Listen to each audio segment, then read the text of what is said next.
Camera flashes exploded as Victor Ashford crossed the red carpet at the Palais de Monte Carlo, with Monique Beaumont clinging to his arm like a rare jewel.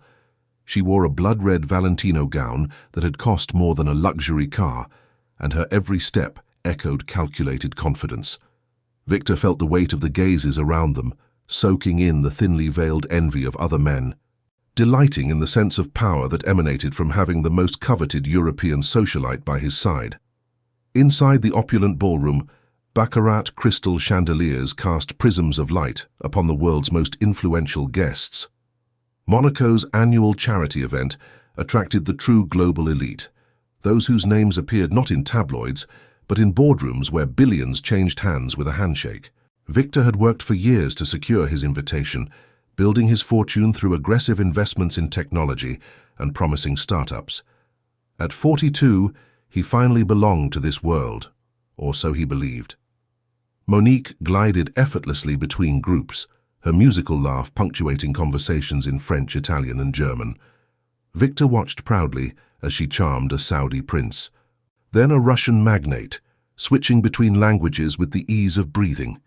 She was everything he desired in a companion, someone who matched his new life, the aspirations he had cultivated since leaving behind his modest origins in Cleveland. Isabelle. The name pierced his mind like an inconvenient thorn. His wife was somewhere at this very event, alone, probably hidden in some corner, embarrassed by her own inadequacy. Victor still remembered the conversation from 3 weeks ago when he had announced he would be bringing Monique as his companion. "You simply don't fit into this world, Isabelle," he had said coldly, not even looking at her as he adjusted his tie in the mirror. "These events demand sophistication, presence, something you've never managed to develop. It's better this way, less embarrassing for both of us." Her silence had been deafening. Isabelle hadn't cried, hadn't pleaded. She had simply looked at him with those brown eyes he had once considered beautiful, and nodded. Victor had interpreted it as resignation, as acceptance of a truth she had finally understood. He was wrong. Monique pulled him toward a group near the champagne bar, where an Italian art collector was debating a recently acquired Monet. She inserted herself into the conversation with insightful comments about the painter's Giverny phase, impressing the man who immediately offered her a private visit to his gallery in Milan. Victor felt validated, Monique's every word confirming that he had made the right choice. "Your American friend has good taste," the Italian commented, raising his glass toward Victor. "Beauty and intellect are rare to find." "I know how to recognize quality," Victor replied with a smile that didn't quite reach his eyes. There was an uncomfortable throb at the base of his skull, a feeling he couldn't name but chose to ignore. The orchestra began to play, filling the ballroom with the soft notes of a Viennese classic. Couples glided onto the dance floor, moving in perfect synchronicity. Monique turned to Victor, awaiting the invitation, but before he could extend his hand, a murmur rippled through the crowd like an invisible wave. Conversations gradually died down. Heads turned toward the main entrance of the ballroom. Victor followed the collective gaze and felt his stomach clench into a tight knot. Isabelle stood at the top of the marble staircase, a vision that stole the breath from anyone who had eyes to see. She wore a midnight blue haute couture gown, seemingly simple at first glance, but obviously an exclusive piece that had cost a fortune. Her dark brown hair was pulled back into an elegant chignon that revealed the graceful line of her neck, where a discreet but unquestionably authentic diamond necklace caught the light.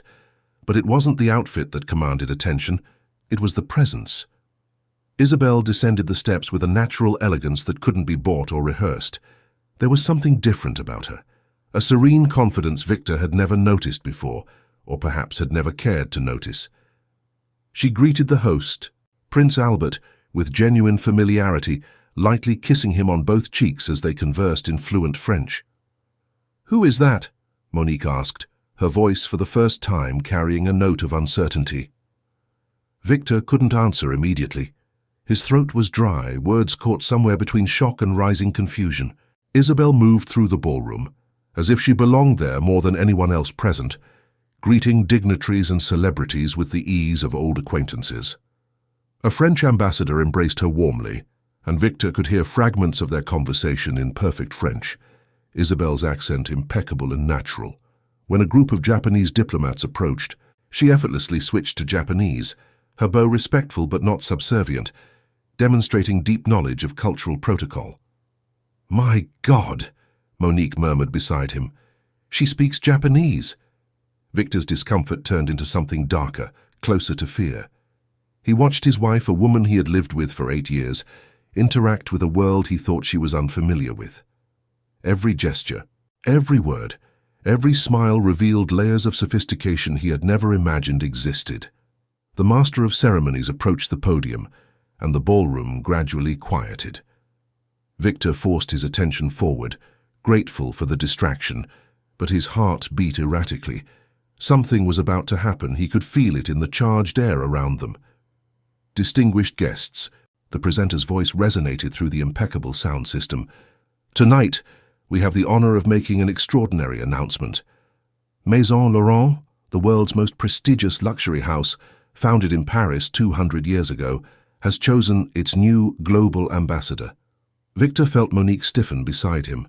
Maison Laurent was more than a luxury brand. It was an institution, a symbol of timeless elegance that transcended fashion or trends. To be chosen as an ambassador was a recognition of true status, of belonging to the planet's most refined cultural elite. "A woman who embodies the values of excellence, culture and grace that our maison has represented for generations," the presenter continued. "A dedicated philanthropist, educated at the world's most prestigious institutions, fluent in 6 languages, and revered by global leaders." Victor's heart stopped. No, impossible. "Please join me in welcoming Isabel Ashford." The ballroom erupted in applause as a spotlight illuminated Isabel, who remained serene, a gentle but confident smile curving her lips.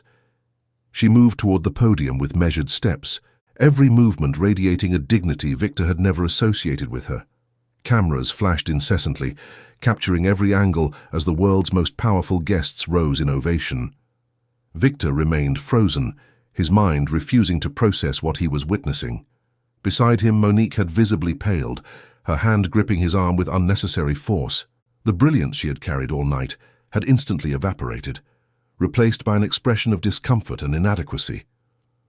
Isabel reached the podium and accepted the microphone with grace. As she began to speak, seamlessly switching between French, English, and Italian in her acceptance speech, mentioning philanthropic projects across 3 continents, quoting philosophers and artists with intimate familiarity, Victor finally understood the magnitude of his mistake. He had never truly known his wife, and now, before hundreds of witnesses, the entire world was discovering who Isabel truly was, while he remained in the shadows with a woman who suddenly seemed merely a pale imitation of true sophistication.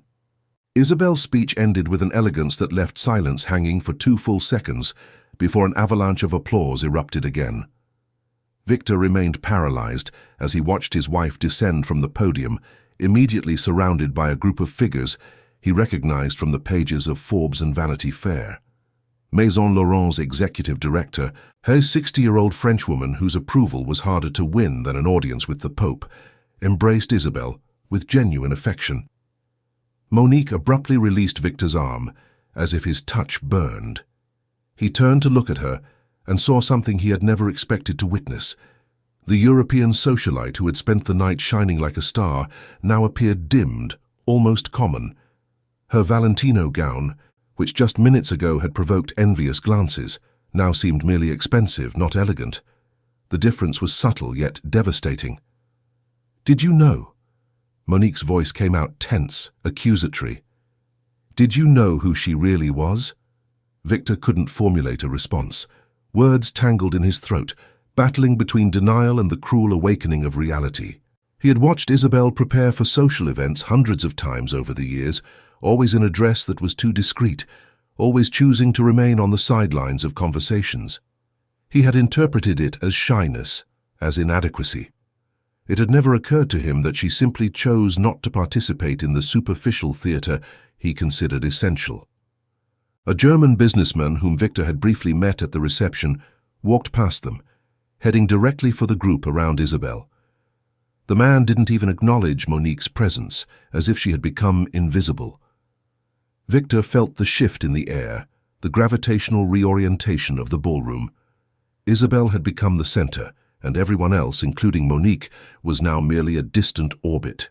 "I need air," Monique murmured, and without waiting for a reply, she walked away toward the terraces overlooking the Mediterranean. Victor should have followed her. Any decent gentleman would accompany his companion. But his feet seemed fused to the marble floor, his eyes magnetized by Isabel's figure. She was now conversing with a couple Victor recognized as the Danish princes, alternating between Danish and English, with a fluidity that suggested years of familiarity with the Scandinavian royal family. When had she spoken Danish? Victor scoured his memory, searching for any hint, any clue he might have missed. Isabel spent hours in her study. That room on the second floor of their Connecticut home he rarely visited. She traveled occasionally, always saying they were family commitments or volunteer projects. He had never asked for details, relieved to have space for his own interests, for Monique. A waiter offered him champagne, and Victor accepted the flute without feeling the cold liquid against his fingers. He drank automatically, the taste not registering on his numb palate. Around him, conversations flowed about the surprising announcement, fragments reaching his ears like splinters. Always knew there was something special about her. Discretion is the hallmark of true class. Educated at Sorbonne and Oxford, I heard. Oxford, Sorbonne. The words penetrated the fog of shock in his brain. Isabel had mentioned studying in Europe during her youth, but Victor had assumed it was something minor, perhaps a semester abroad program. He had never investigated, never shown enough interest to ask for details about her life before they met. They had met in an art gallery in Manhattan 8 years ago. Victor was just beginning to climb the ladder of financial success, fresh off a lucrative merger that had put him on the map for emerging investors. Isabel was alone, observing a Rothko painting with an intensity that intrigued him. She wore a simple dress, no flashy jewelry, but there was something in her posture, in the way she held her wine glass, that suggested refinement. Their conversation had flowed easily. She knew art, not pretentiously, but with genuine understanding. When he invited her to dinner, she accepted with a smile that lit up her brown eyes. Their courtship was brief, 6 months before he proposed. Victor remembered feeling he had found someone who complemented him, someone who wouldn't overshadow his growing social prominence. Now, watching her from across the ballroom, he understood the bitter truth. Isabel had never tried to overshadow him because she didn't need to compete. She was already on an entirely different level and had chosen to descend to accommodate him. The humiliation burned his throat more than the champagne. How many times had she sat silently while he pontificated about business and social strategies? How many times had he corrected her basic French, unaware that she probably spoke the language better than he ever could? Every memory now recontextualized itself under a cruel light, revealing not her inadequacy, but his own. A man approached Victor, extending his hand. It was André Castellan, a French magnate whose net worth exceeded the GDP of small nations. Victor knew him only by reputation, never having managed a formal introduction, despite multiple attempts through intermediary contacts. "Victor Ashford, isn't it?" André's voice carried a cultivated Parisian accent. "Isabel mentioned you. Congratulations on having such an extraordinary wife." Victor shook the offered hand, feeling the fragility of his own position. "Thank you," he managed to say, his voice sounding hollow. "Your wife and my sister studied together at Oxford," André continued, smiling with genuine cordiality. "Isabel was always brilliant. My sister Sophie says she was the most intelligent of their entire political philosophy class. You must have fascinating conversations at home." Political philosophy, Oxford. Victor nodded mechanically, as if he knew all this, as if he weren't discovering his own wife's biography through strangers. "She's organizing that educational project in Congo, isn't she?" André continued. Sophie mentioned Isabel managed to secure funding from 3 European foundations. Impressive work, especially considering the region's political complications. "Yes, she's very involved in that," Victor lied, having no idea what the man was talking about. "You must be very proud. Women like that are rare: beauty, intelligence, and a truly compassionate heart." Andre patted Victor on the shoulder before walking away, leaving him alone again with the overwhelming weight of his revelations. Victor located Monique on the terrace through the glass doors. She was leaning against the balustrade, looking out at the dark sea, her shoulders tense beneath her silk shawl. He should have gone to her, offered comfort, kept up appearances. But his feet moved in the opposite direction, drawn by the gravitational force Isabel exerted over the ballroom. He stopped a few meters away, watching her interact with a group that included 2 European ministers and an Oscar-winning actress. Isabel gestured gracefully as she spoke, clearly telling a story that made everyone laugh. It wasn't the polite laughter of forced conversations, but genuine amusement. She had always been funny, Victor vaguely remembered. In the first months of their courtship, she had made him laugh with perceptive observations about everyday situations. When had that stopped? When had he started not listening anymore? As if sensing his gaze, Isabel turned. Her eyes met his across the crowd, and for a moment, the entire ballroom seemed to disappear. There was no anger in her expression, no triumph. Just a quiet serenity that somehow hurt more than any accusation could.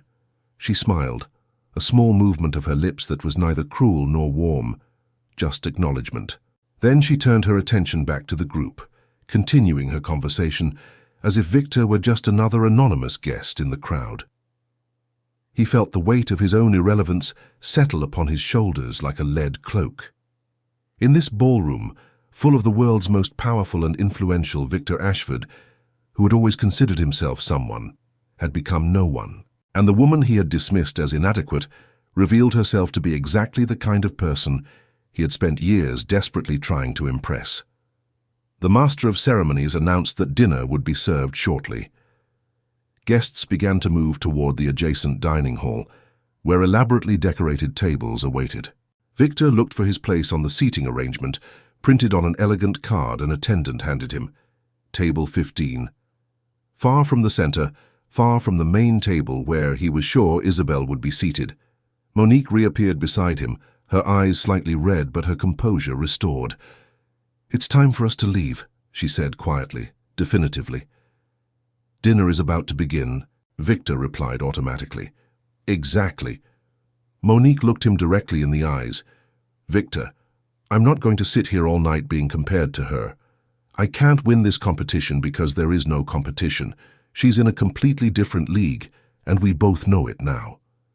The brutal honesty of her words cut through the denial Victor was still trying to maintain. Monique was right. The night had ended the moment Isabel was announced. Everything after that would only prolong the agony, but leaving the event would be admitting defeat. It would be publicly confirming what everyone already knew, that he had chosen wrongly, that he had made a monumental error in judgment. Victor looked again at where Isabel stood, surrounded by genuine admirers, shining with a light that was not artificial or performative, but essentially hers. She had never needed to prove anything. He was the one who had always been trying to achieve something she already possessed naturally. The decision to leave crystallized in Victor's mind like ice under pressure.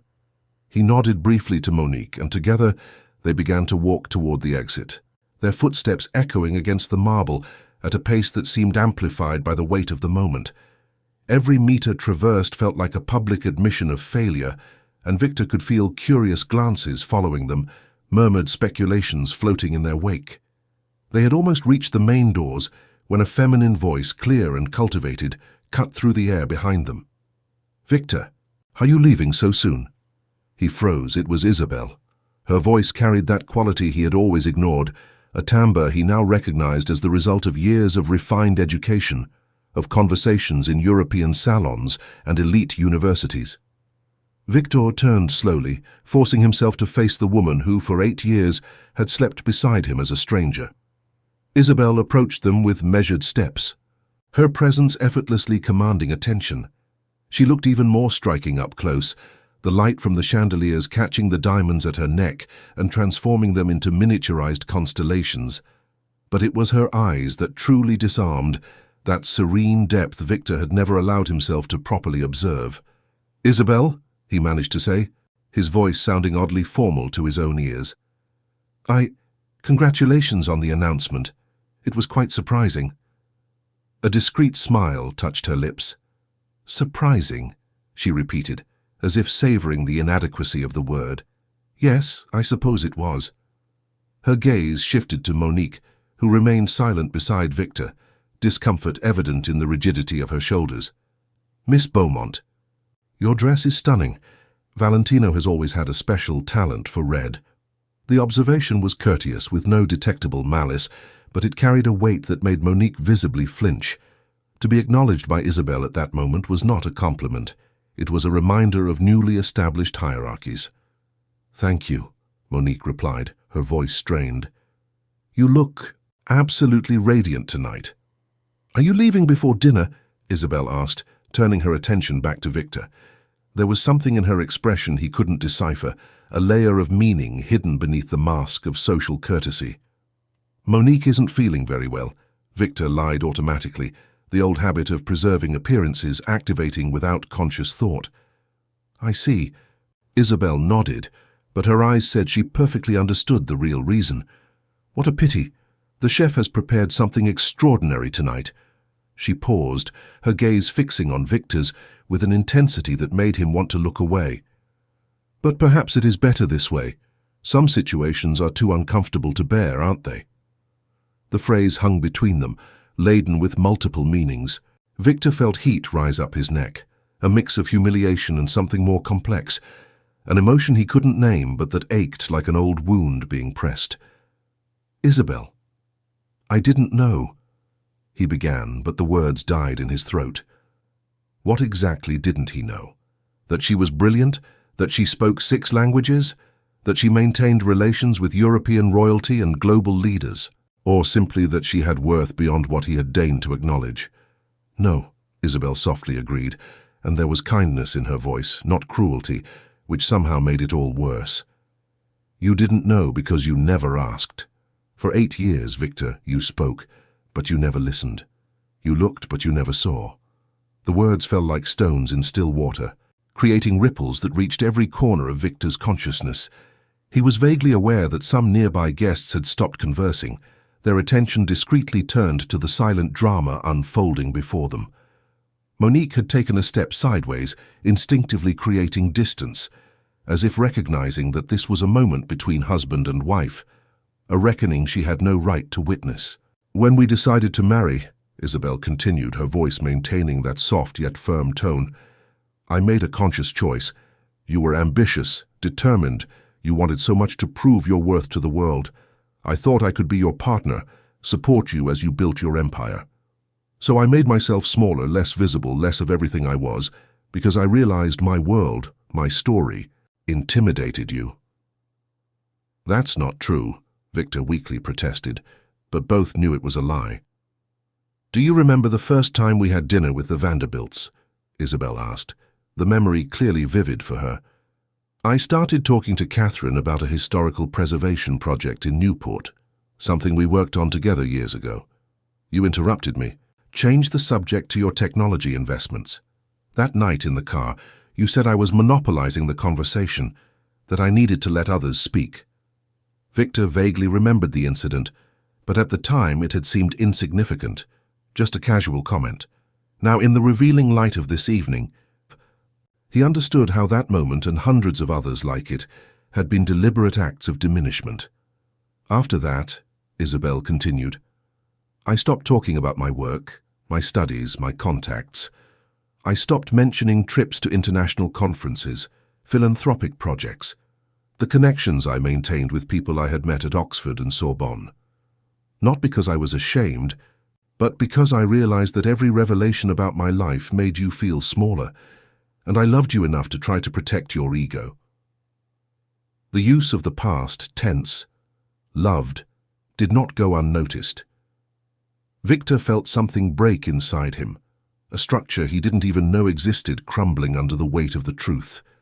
But tonight, Isabel said, and now there was a note of liberation in her voice. When you arrived with Miss Beaumont on your arm, telling anyone who would listen that I lacked the sophistication for international events, I realized my sacrifice was in vain. You didn't need protection, Victor. You needed honesty, and I failed to give you that just as you failed to see me. Tears threatened at the corners of Victor's eyes, a humiliation he struggled to contain. Around them, the ballroom continued its rhythm, conversations flowing, champagne being served. But for him, the world had shrunk to this moment, to these unearthed truths. Maison Laurent approached me 6 months ago, Isabelle explained. They wanted someone who represented not just beauty but substance, history, lasting values. I initially refused because I didn't want the public exposure. But after our conversation 3 weeks ago, when you announced you would be bringing Monique to this event, I changed my mind. Not out of vengeance, Victor, but because I realized it was time to stop hiding. Isabelle, Victor tried again, but she delicately raised her hand, cutting him off. You don't need to say anything now. Not here. She looked around, aware of the growing audience. Enjoy the rest of your evening.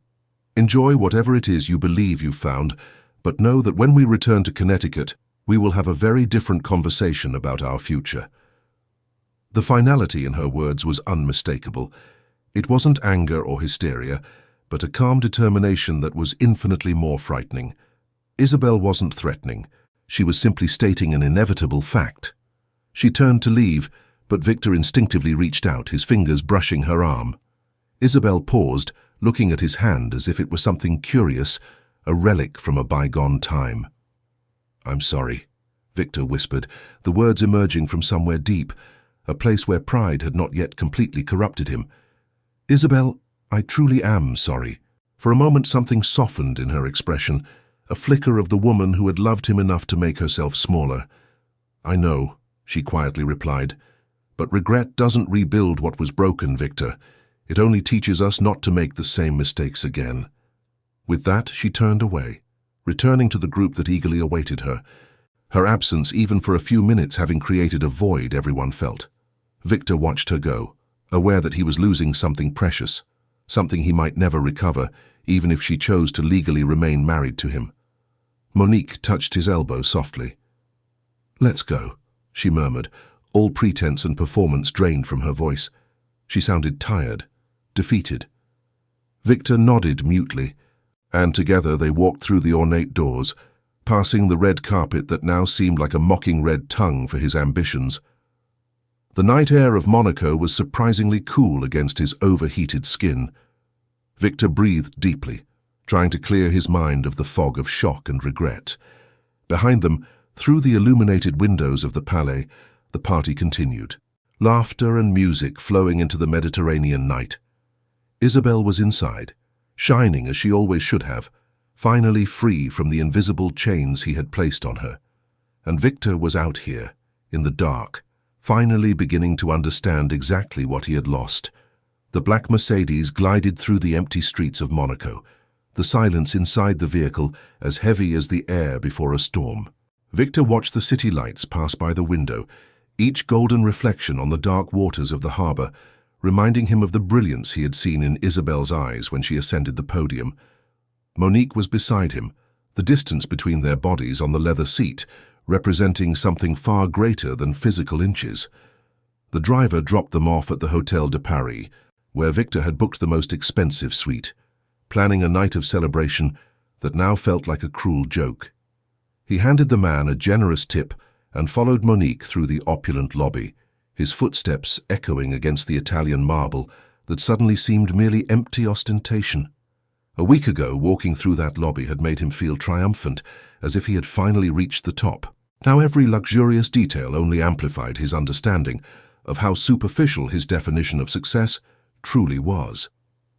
Inside the suite, Monique went directly to the bar, pouring herself straight vodka, no ice.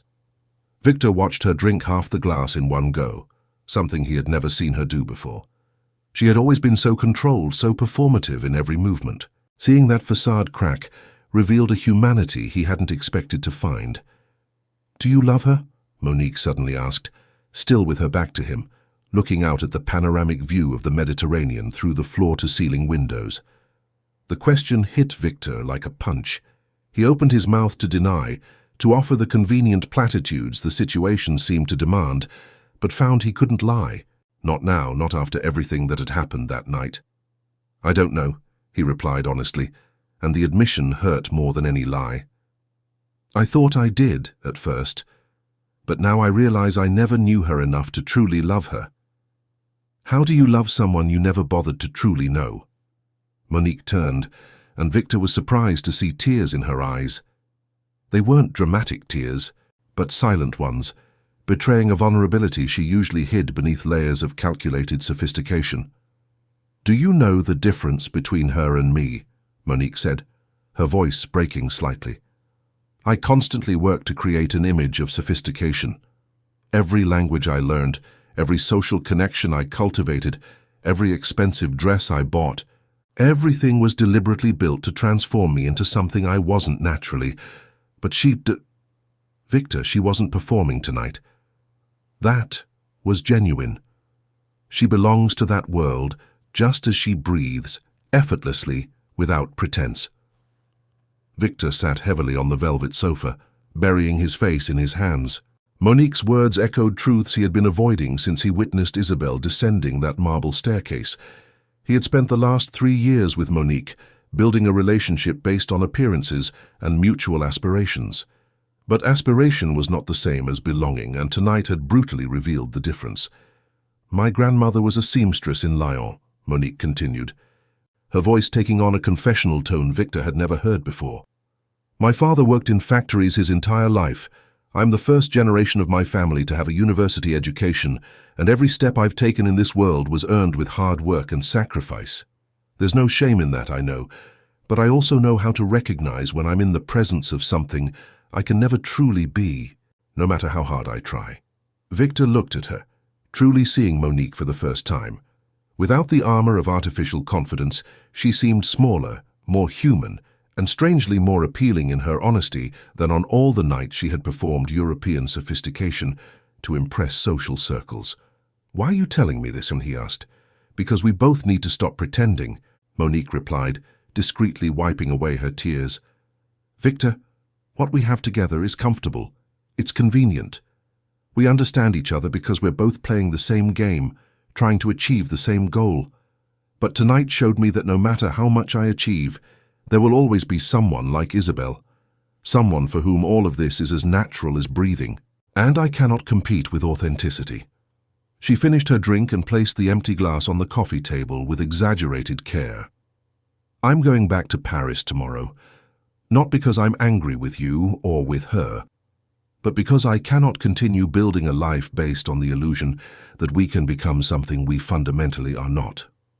The declaration hung between them, laden with endings and beginnings simultaneously.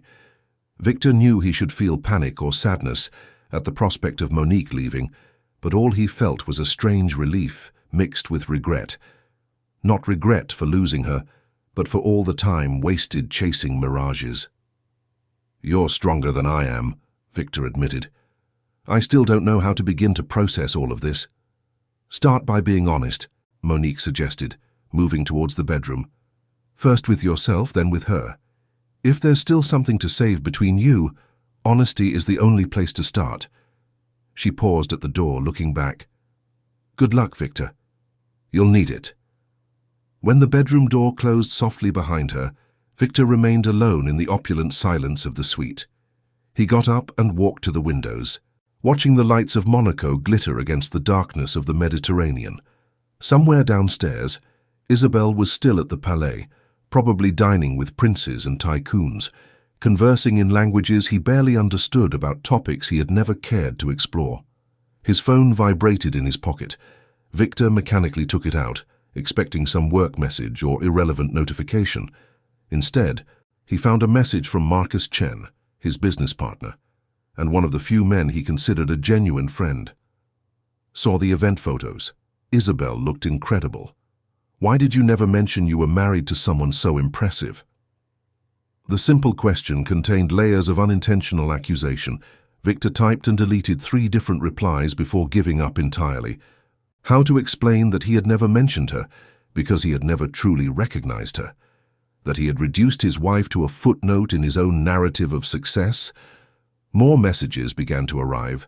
Business acquaintances, social contacts, even people he hadn't spoken to in years, all commenting on Isabel, congratulating him, asking how he had managed to keep such a secret hidden. Each notification was a small blade, cutting through the defenses he tried to maintain. Victor opened his phone's browser and typed Isabel's name. For the first time in 8 years of marriage, he actually searched for his wife. The results exploded on the screen like luminous accusations. Articles about her philanthropic projects appeared first. There was a school she had founded in Congo, providing education for girls in conflict-ridden regions. Another project in Bangladesh focused on microcredit for women entrepreneurs. A cultural preservation program in the Brazilian Amazon. Each initiative meticulously documented with photos of Isabel visiting remote locations, conversing with local leaders, her face showing genuine empathy and determination. He clicked on a Forbes magazine article from 2 years ago, detailing the most effective philanthropists under 40. Isabel was listed in 3rd place, with a photo of her at some event he didn't remember her mentioning. The article described her academic background in details that made him feel physically nauseated. Double bachelors in philosophy and international relations from Sorbonne. Masters in Sustainable Development from Oxford, Doctorate in Public Policy from the London School of Economics. How did he not know these things? How had he lived with someone for 8 years and remained completely ignorant of such monumental achievements? Victor continued down the digital rabbit hole. He found mentions of Isabel in European newspapers, old photographs of her at UN conferences, a TED talk she had given in Geneva on education, in conflict zones that had over 2 million views. He clicked on the video, watching hypnotized, as Isabel spoke with eloquence and passion about a subject that clearly moved her deeply. The woman on the screen was simultaneously familiar and completely alien. Victor recognized the hand gestures, the specific tilt of her head when she pondered a complex question. But the authority, the depth of knowledge, the way she commanded the attention of a global audience, all this belonged to an Isabel he had never allowed to exist in his presence. There was an album of old photos on an Oxford University archive website. Victor scrolled through the images, finding Isabel in her early 20s. Surrounded by colleagues he now recognized as prominent figures in international politics and philanthropy. There was a photo of her laughing with someone who suspiciously resembled the current Prime Minister of Norway, another showing her receiving some kind of academic award, her radiant expression of genuine accomplishment. When they met, Isabel was 32. She had already lived a lifetime of rich and meaningful experiences before him. And what had he done? He had assumed she was a blank page, waiting to be filled with his vision of who she should be. Victor let the phone drop onto the sofa beside him, unable to continue absorbing revelations. The hotel suite, with all its expensive opulence, suddenly felt claustrophobic. He needed air, space to process the complete collapse of his understanding of his own life. He went out onto the balcony, the Monaco night air carrying aromas of sea salt and jasmine flowers from the gardens below. The city stretched before him like a scattered necklace of jewels, each light representing lives being lived, stories unfolding. How many other people, at this very moment, were discovering they had built their existences on false foundations? The thought of returning to Connecticut, of facing Isabel in his own home, now seemed terrifying. That house he had always considered his, acquired with his money, decorated to his taste. How many times had Isabel silently acquiesced to choices she probably considered vulgar or inappropriate? How many times had she smiled politely while he flaunted his acquisitions, never mentioning that she had grown up in environments that made his Connecticut mansion seem modest? A noise behind him made Victor turn. Monique was at the balcony door, wearing a hotel bathrobe, her hair loose from the elaborate hairstyles. She looked years younger like this, vulnerable in a way that contrasted with the woman who had performed confidence at the Palais hours ago. "I can't sleep," she said simply. "Neither can I," Victor replied. They remained in silence for a moment, 2 castaways sharing a raft, while the ship of their illusions sank into the depths. "Do you know the moment I realized I had completely lost?" Monique spoke softly. "It wasn't when they announced her as an ambassador. It was when she descended that staircase. The way she moved, Victor. There was no hesitation, no self-consciousness. She belonged there just as a star belongs to the sky.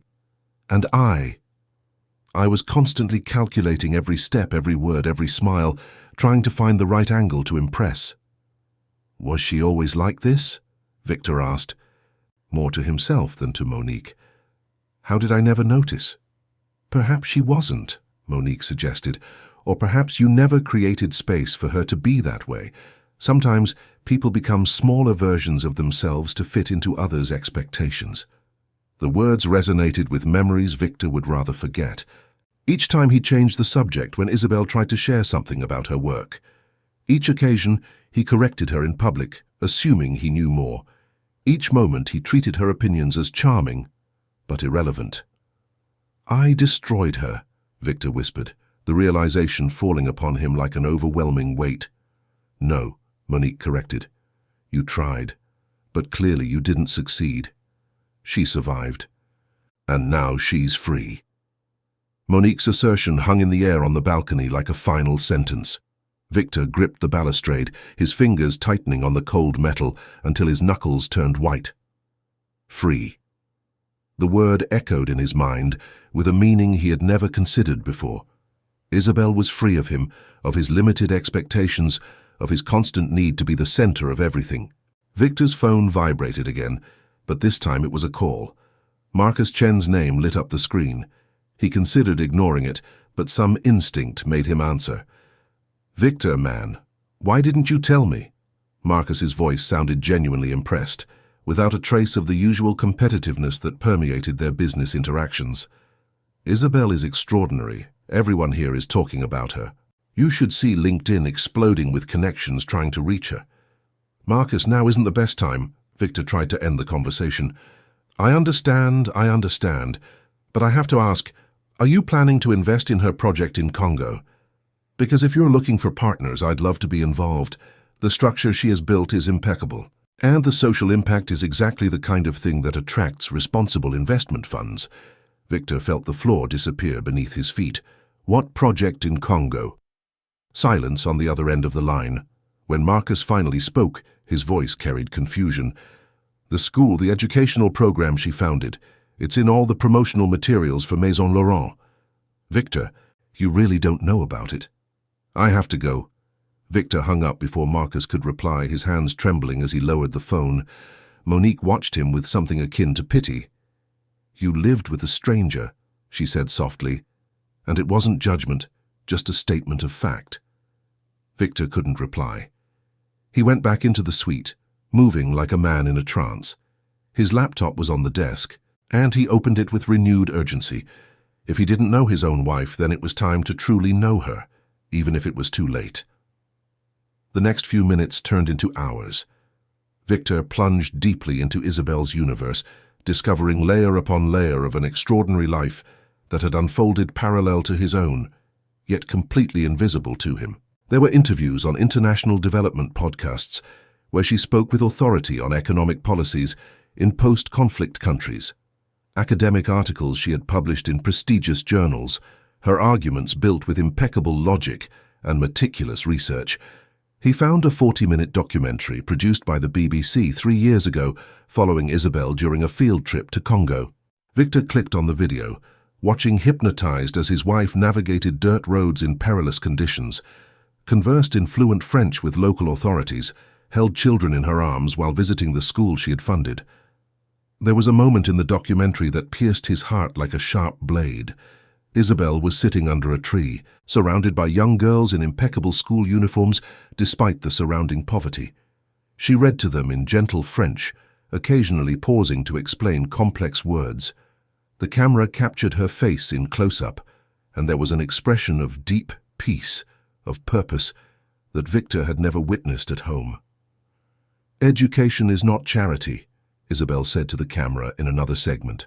It's an investment in human dignity. These girls don't need our pity. They need opportunities, tools to build their own futures. My role is simply to open doors that should have been open from the start. Victor paused the video, unable to continue. He remembered the time that documentary had been filmed. Isabel had mentioned a trip, he vaguely recalled. It had lasted 2 weeks, and when she had returned, he was so consumed by a complicated corporate merger that he barely noticed her presence. She hadn't mentioned the documentary, and he had never asked about the trip. How many other times had she returned from transformative experiences, carrying stories he had never asked to hear?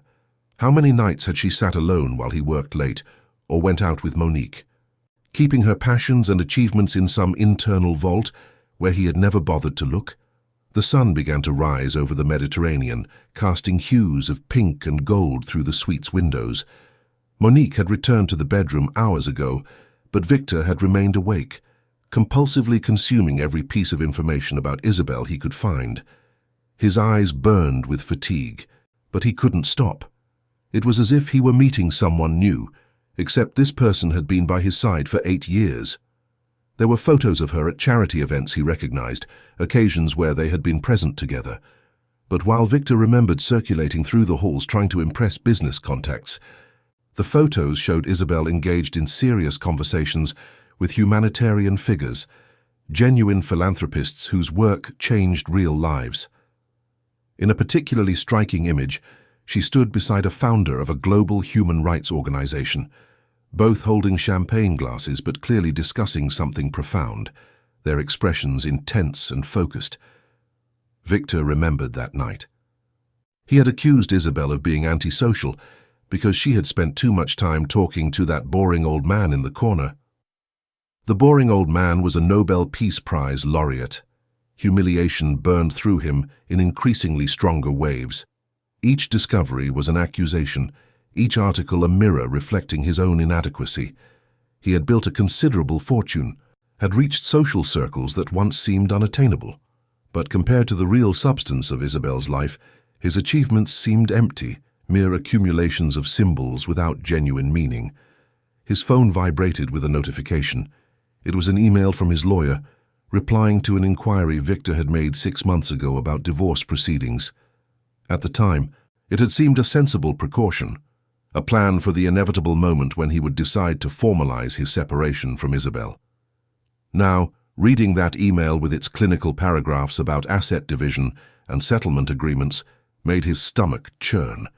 He had always assumed he controlled the narrative of their marriage, that when the time came to end it, it would be on his terms, under his conditions. But that illusion of control had completely evaporated in the last few hours. Isabel didn't need him financially. Her own family possessed ancient wealth that made Victor's fortune seem new and fragile. She didn't need him socially. Her connections were deeper and more authentic than anything he had cultivated. And emotionally, well, he had ensured she didn't depend on him by systematically devaluing every attempt at real intimacy. Victor closed the laptop and massaged his throbbing temples. In a few hours, he would need to catch a flight back to Connecticut. Monique would take her own flight to Paris, definitively closing their chapter, and then he would have to face Isabel, have the conversation she had promised, face the consequences of 8 years of emotional neglect. He got up and walked to the bathroom, observing his reflection in the illuminated mirror. At 42, Victor was still considered attractive, kept fit through regular personal training sessions. His clothes were impeccably cut. But looking at his own face under the relentless light, he saw something he had never noticed before: superficiality. Everything about him, from his expensive haircut to his artificially maintained tan, was deliberate construction, calculated performance. Isabel had never needed to perform. She simply was. The sound of a door opening made Victor turn back to the main bedroom. Monique was dressed in travel clothes, her suitcase already packed. She looked composed. The mask of sophistication carefully reapplied, but there was a sadness in her eyes that betrayed the fragility beneath the surface. "My flight leaves in 3 hours," she said. "I thought it best to avoid prolonged goodbyes." Victor nodded, understanding that she was right. There was nothing more to say between them, no promises to make, no future to plan.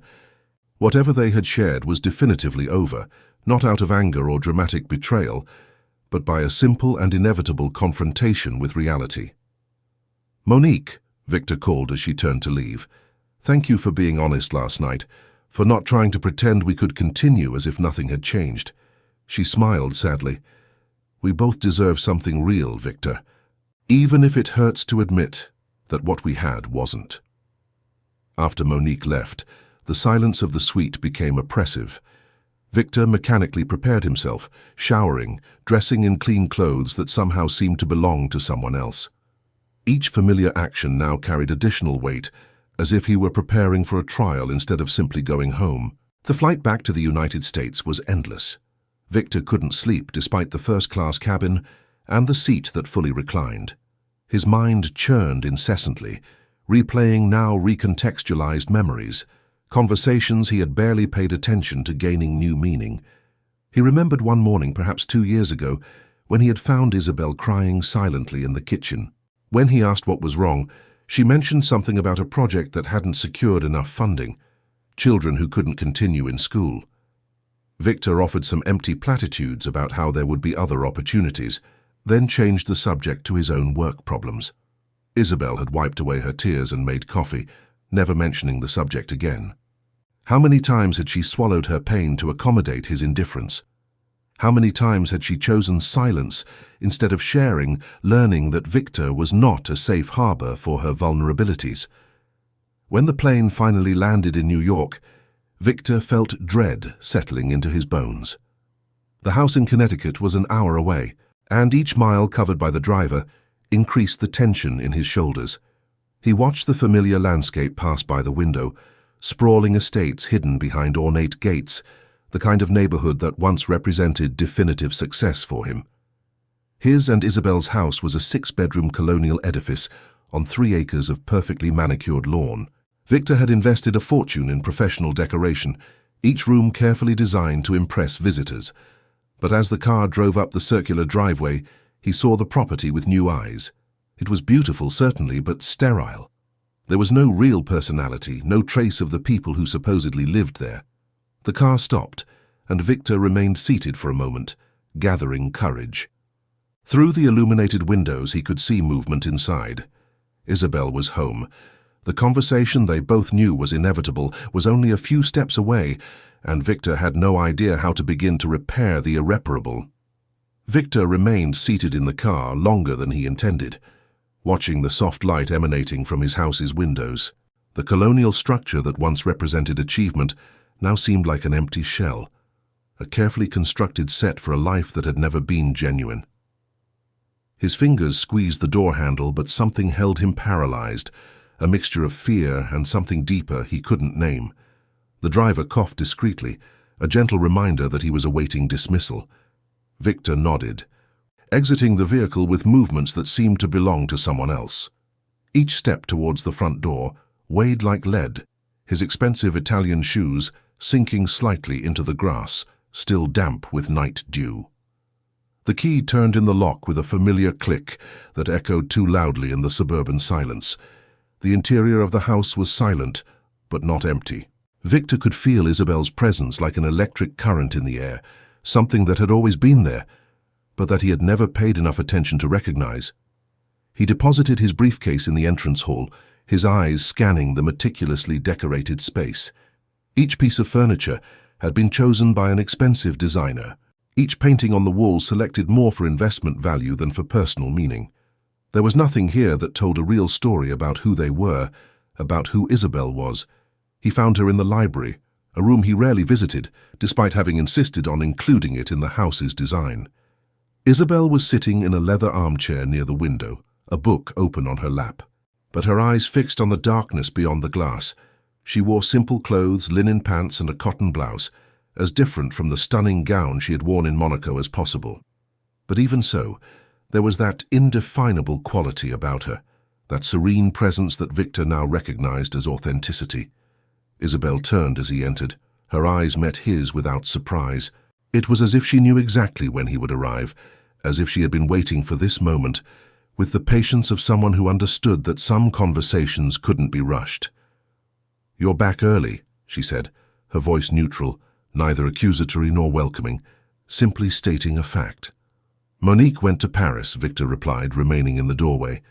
Uncertain if he was welcome to enter deeper into the space Isabel had clearly claimed as her own. She thought it best. Isabel nodded slowly, closing the book without marking the page, as if it didn't matter where she had stopped. Victor noticed the title, something in French he couldn't fully translate. How many books in this library had she read while he worked late or went out with Monique?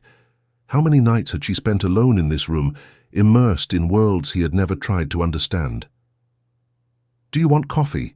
Isabel asked, rising with that natural grace he now clearly saw. "I just made some." The normalcy of the offer almost made him laugh hysterically. They were about to have a conversation that would probably end their marriage, and she was offering coffee, as if they were polite acquaintances.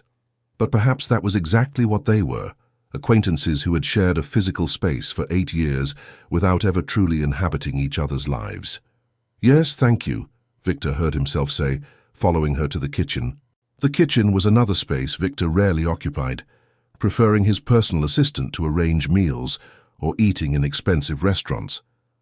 But watching Isabel move through the room with familiarity, taking out porcelain cups he didn't even know they owned, he realized that this was her domain, one of the few places in the house where she allowed herself to fully exist. She poured the coffee in silence, the dark liquid filling the cups with a soft sound. Victor accepted his hands enclosing the warm porcelain, grateful to have something tangible to hold. They stood on opposite sides of the marble island, a physical barrier manifesting the emotional distance that had always existed between them. "I looked you up," Victor began, the words coming out abruptly, not in the eloquent way he had planned. "After the event, I stayed up all night reading about your projects, watching interviews, discovering who you really are." Isabel took a sip of her coffee, her eyes watching him over the rim of her cup. "And what did you discover?" "That I was married to a stranger for 8 years, Victor admitted, his voice breaking slightly on the last word. "That I lived with someone extraordinary and never cared enough to notice. That every assumption I made about you was wrong." "Not completely wrong," Isabel corrected softly, placing her cup on the counter. "You saw what I chose to show. I made a conscious choice to make myself smaller, to hide parts of myself I thought would threaten you. That choice was mine, Victor. I can't place all the blame on you." The generosity of her words somehow hurt more than any accusation. Victor wished she would scream, throw things, show anger he could understand and defend himself against. But this adult calm, this willingness to take responsibility for her own part in their failure, left him defenseless. "Why did you do that?" Victor asked, genuinely wanting to understand. "Why hide? Why not simply be who you were?" Isabel walked to the window overlooking the back garden, her hands crossed over her chest in an almost protective gesture. When she spoke, her voice carried the weight of old memories, decisions made in moments that seemed to belong to another life. "When we met, I was at a transitional point," she began, her eyes fixed on the darkness beyond the glass. "I had just returned from 3 years working in conflict zones, witnessing human suffering on scales that fundamentally changed who I was. I was exhausted, Victor. Not physically, but emotionally and spiritually exhausted." Victor remained silent, giving her space to continue, aware that he was finally hearing truths she had never shared before. "You represented something different," Isabel continued, a note of melancholic nostalgia tinging her words. "You were so focused on building your empire, so determined to prove your worth. There was a simplicity in that which I found comforting. I thought maybe I could have a normal life by your side, something stable and predictable after years of chaos. But I didn't want you," Victor said, the realization bitter. "I wanted an edited version that fit my narrative." "Yes," Isabel agreed without hesitation, "and I allowed it because I was tired of carrying the weight of who I was. It seemed easier to simply be the quiet wife, the background companion who didn't demand attention or recognition. For a while it even seemed to work." "When did it stop working?" Victor asked, though he already knew the answer. Isabel turned to face him, and the expression on her face was one of profound sadness mixed with something like liberation. "Gradually. Every time you cancelled plans to be with Monique, every time you interrupted me in public, every time you treated my interests as irrelevant hobbies while your business was treated as sacred. Small deaths, Victor. 1,000 tiny deaths until one day I woke up and realized I no longer recognized the person I had become." The words pierced Victor like precise blades, each finding its mark. He set his coffee cup on the counter, not trusting his hands to hold it steady. "Maison Laurent," he said, "you accepted the ambassador position because of me." Not because of you, Isabel corrected. Despite you. It was a decision to reclaim parts of myself I had buried. The timing, I admit, was influenced by you announcing you were taking Monique to Monaco. But the choice to say yes, to stop hiding, that was entirely mine. Victor moved around the island, closing the physical distance between them, though the emotional distance felt like an impassable chasm. I want to fix this, he said, the words coming out desperately. Isabel, I know I have no right to ask, but there has to be a way to get back what we lost. She looked at him with something akin to compassion, but also a firmness that allowed no illusions. Victor, we didn't lose something. We never truly had it. You fell in love with a version of me that I performed because I was trying to forget who I really was. And I never let you know me enough to tell if there was genuine love or just convenience. But now I know who you are, Victor protested. I saw you in Monaco. I read about your work. I finally understand. You understand information, Isabel replied gently. Facts about my education, my projects, my connections. But knowing someone, Victor, truly knowing, requires time and constant attention. It requires asking questions, not because you need information, but because you genuinely care about the answers. It requires creating space for vulnerability and being present in the difficult and boring moments, not just the triumphant ones. Victor felt tears burning his eyes, an emotion he rarely allowed himself to feel. So that's it? It's over. Isabel took a deep breath, her shoulders rising and falling with the weight of the decision she had clearly already made. I've asked my lawyers to prepare divorce papers. They'll be ready next week. It will be civilized, Victor. You keep the house, everything here. I don't need any of it. The finality in her words settled over Victor like heavy snow, suffocating and cold. He had anticipated this moment, but hearing the actual words made it all painfully concrete. What if I change? He asked, hating the pleading tone in his voice, but unable to control it. What if I prove I can be different? Isabel stepped closer to him, her hands reaching for his in a gesture that carried more farewell than promise. Some things, once broken, cannot be repaired, only transformed into something new. Perhaps you will change, Victor. I sincerely hope so, but that change cannot be for me or to save this marriage. It needs to be because you have finally recognized that superficial success does not fill the empty spaces within us.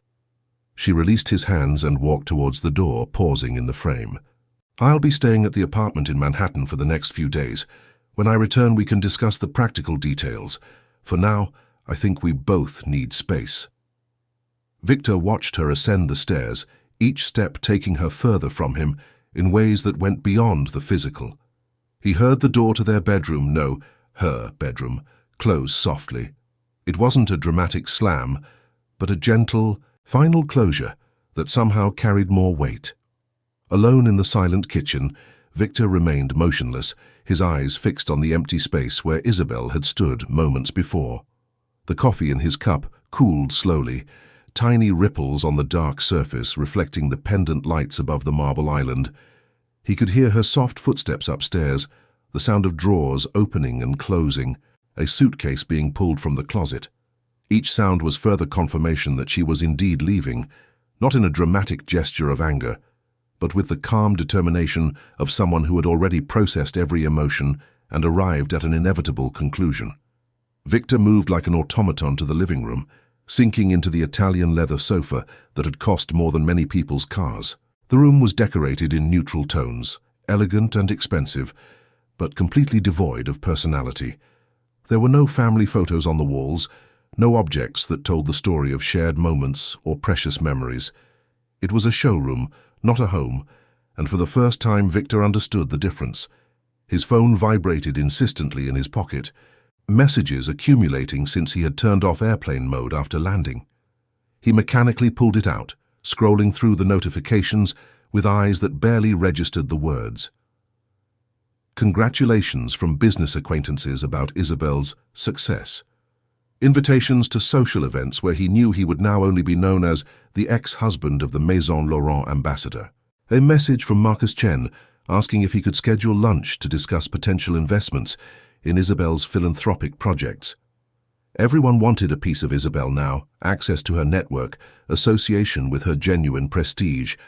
And Victor, who had been closer to her than anyone else for 8 years, realized he had less access than any stranger watching her interviews or reading her articles.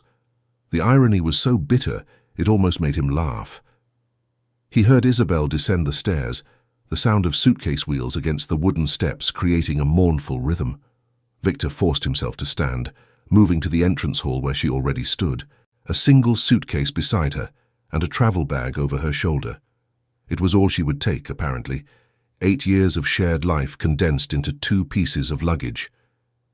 Isabel looked at him, and in that moment, Victor saw something he had never expected to witness. Compassion. Not pity, but a genuine understanding of his suffering, an empathy he certainly didn't deserve. She had always been the better person between them, he recognized now.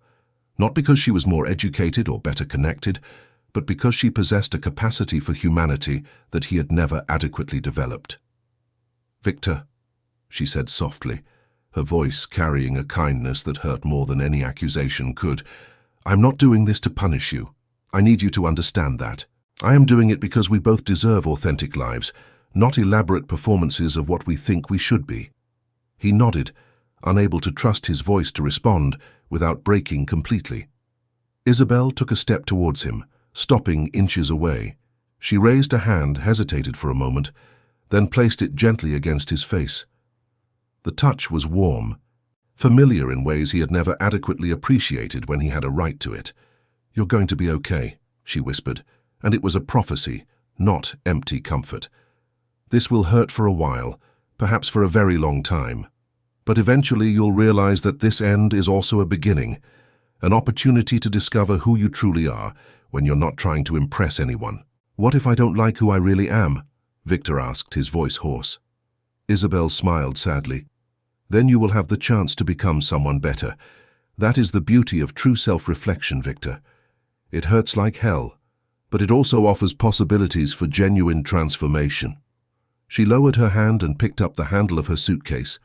Victor watched, paralyzed. As she opened the front door, the Connecticut night was clear, stars visible between the treetops that bordered their property. A car was already waiting in the circular driveway, a discreet service she had apparently called without him noticing. Before crossing the threshold, Isabel turned one last time. "There's something I always wanted to tell you, but I never found the right moment. Now seems appropriate." She paused, choosing her words carefully. "When we first met, I saw potential in you, Victor.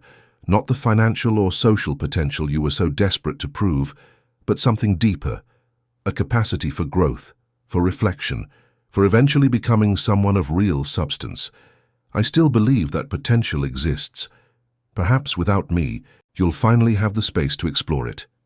With that, she left, descending the porch steps and walking towards the waiting car. Victor remained at the door, watching the taillights disappear down the tree-lined driveway, then onto the street, until finally she was completely gone. He stood there for an indeterminate amount of time, the cold night air penetrating his linen shirt, but unable to force himself to close the door, as if keeping the entrance open would somehow preserve the possibility of her return. Eventually, the cold became unbearable, and he retreated inside, closing the door with a soft click of finality. The house felt even emptier now, the spaces Isabel had occupied creating palpable vacuums. Victor wandered aimlessly through the downstairs rooms, each meticulously decorated and utterly soulless. He found himself back in the library, the room where he had had his final conversation with Isabel. The book she had been reading still lay on the armchair, abandoned in her haste to leave. Victor picked it up carefully, as if it were a precious relic. It was a collection of philosophical essays in French, the margins filled with annotations in Isabel's elegant handwriting. He couldn't read French well enough to understand her comments, only recognizing a few words here and there. He sat in the armchair, still warm from her presence, holding the book against his chest like a child would a comfort blanket. The tears he had been holding back finally overflowed, silently tracing paths down his cheeks. They weren't dramatic or cathartic tears, just the inevitable leak of pain that had been accumulating for days, perhaps for years, without him recognizing it. Victor wept for the wife he had never known. He wept for the 8 years wasted in superficial performance when he could have built something real. He wept for the man he had been and the man he feared he might never become. But mostly he wept for the simple, devastating recognition that he had deserved every consequence he now faced. When the tears finally ceased, leaving him exhausted and emptied, Victor remained seated in the gathering darkness. He didn't turn on the lights, allowing the shadows to envelop the room gradually. There was something fitting about the darkness, an honesty in sitting without artifice or distractions, just him and the weight of his choices. His phone vibrated again, but this time he took it from his pocket and turned it off completely. Any waiting messages could wait indefinitely. In this moment, Victor owed nothing to the outside world, no performance, no calculated response. For the first time in his adult life, he allowed himself to simply exist without an audience, without a mask. Dawn found him still in the library, asleep in the armchair, with Isabel's book still pressed against his chest. When he awoke, stiffness in every muscle from remaining in an uncomfortable position for hours. The morning light filtered through the windows in golden rays that revealed dust motes dancing in the air. The house was completely silent, no sound of Isabel making coffee in the kitchen, no presence other than his own. Victor rose slowly, placing the book carefully on the side table. He walked to the window, watching the perfectly manicured lawn stretch to the limits of his property. Gardeners would come today as they did every week, maintaining the illusion of perfection. But external perfection did not fill the emptiness that now resonated through every room of this house. He thought of Isabel's final words, about unfulfilled potential, about opportunities for genuine transformation. Part of him wanted to dismiss it as empty comfort, kind words without real substance. But another part, smaller and more honest, recognized that she had offered him something precious. Hope. Not hope of reconciliation. That ship had definitively sailed. But hope that perhaps, eventually, he could become someone worthy of the grace she had shown in leaving without cruelty. Victor took out his phone and turned it on again, watching messages flood the screen. But instead of replying to them, he opened a blank note and began to write. Not to Isabel, she had already said all she needed to say and deserved peace without his attempts at justification. Instead, he wrote to himself, a list of truths he needed to recognize before any real change could begin. I mistook money for worth. I mistook social connections for genuine relationships. I mistook the superficial admiration of strangers for respect. I treated the person closest to me as an accessory instead of a partner. I performed instead of lived.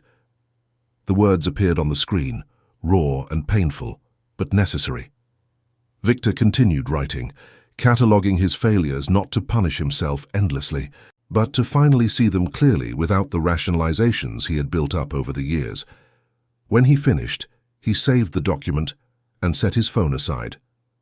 There was work to be done, not the kind that involved business meetings or investment negotiations, but the slow, painful internal work of dismantling who he had been to discover who he could become. Victor looked around the library one last time, his eyes resting on the shelves filled with books he had never read, chosen more for appearance than content. Perhaps he would start here, truly reading instead of just collecting. Perhaps he would discover he had a capacity for depth that he had always assumed belonged only to people like Isabel. The path ahead seemed impossible, a journey without a map or guarantees, but for the first time in his adult life, Victor was willing to walk without knowing the final destination, guided not by ambition to impress others, but by the simple, fundamental need to finally know himself. The morning stretched out before him, common and extraordinary simultaneously, and Victor Ashford, stripped of illusions and performances, took the first hesitant step towards something that might eventually resemble redemption.